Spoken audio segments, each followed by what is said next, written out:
Hello, everybody. Terrence Lahue here with another episode of the Intellectual Agrarian podcast, where we talk philosophy from the farm.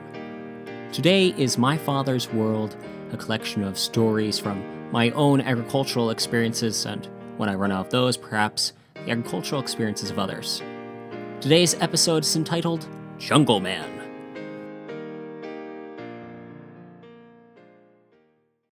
It is often said that children grow like weeds, and having been a child, now adult, I can see the comparison. As a child, it's hard to see. Each day drags on like the next dull day, waiting for it all just to be over. It's only once you cross the maturity meridian of about 17, 18 that you can begin to recognize the distinct change each year has on you. However, as I doubt many look at life that deeply, the comparison is far simpler to explain through the eyes of a parent or adult. Children grow like weeds, because when you first look at them, they're small, tiny bundles of potential. The next time you turn around, they've grown to epic proportions. In both cases, you know what's going to happen. You just never expect that it'll happen so soon. My father viewed both the field and his children through these eyes. As my sisters, brothers, and I aged, he was more surprised than one would expect when I reached his height, or when my sister went on her first date. It was this same surprise he experienced when he looked out at the pasture.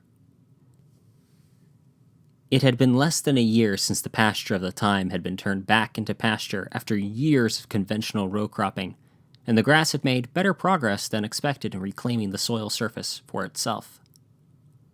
Beneath the soil, however, lurked a dark force. After years of sprays and chemicals, it had grown strong and ready to start a campaign for field domination. We first noticed a small group of thistles starting in the field, their purple flowers standing proudly confident in their needles to protect them. It was brought to the attention of Father, who agreed they had to be dealt with, and it would be done at a later date. There is always more to do on a farm than there is time, and weeds in the pasture didn't rank high on the scale of priority. Weeds, when left unchecked and unobserved, will continue their growth, and applied the time spent ignored in growing as large and as tall as they could. By the time they were again noticed, they had reached the size of a child. No longer mere weeds, they were the size of shrubs. Across the field in little pockets you could see them, large, tall, and confident that they were winning. Losing a battle is easy when the opposing force doesn't know it's under attack. And that's what happened to us. However, now that things had literally grown out of proportion, swift action was taken. If allowed to continue, the Canadian thistle would have spread its seeds across the field and increased its armies 100-fold in the next year. The solution was as many old-fashioned ideas are. Simple in conception, but more complicated in execution. My brother and I were sent out to beat back the invaders, equipped with 2 machetes and a shovel. The machetes, in retrospect, may have been a little overkill. All we really need to do is dig them out of the ground, but if you're going to weed a field on a hot September day, you do want to do it with as much fun as possible.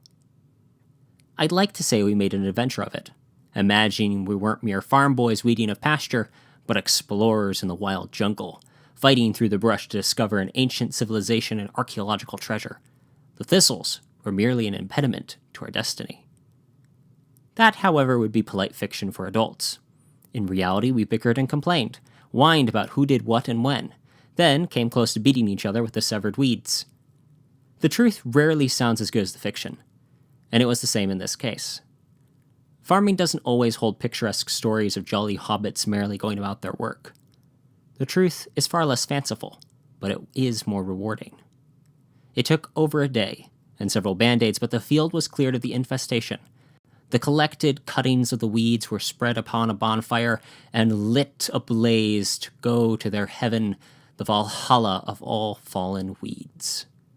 And the pasture was again at peace. We hope you've enjoyed this tea time episode, and we hope you enjoy these occasional stories that we tell. We like to think they're not merely filler pieces, but good little stories of good, clean farm fun. Thanks as always for listening. You can subscribe using whatever podcast medium you like, or even now on YouTube. While you're there, leave us a review, letting others know how great the show is. Thanks again for listening. This has been Terrence Lahue and the Intellectual Agrarian Podcast, reminding you to keep Farming the Dream.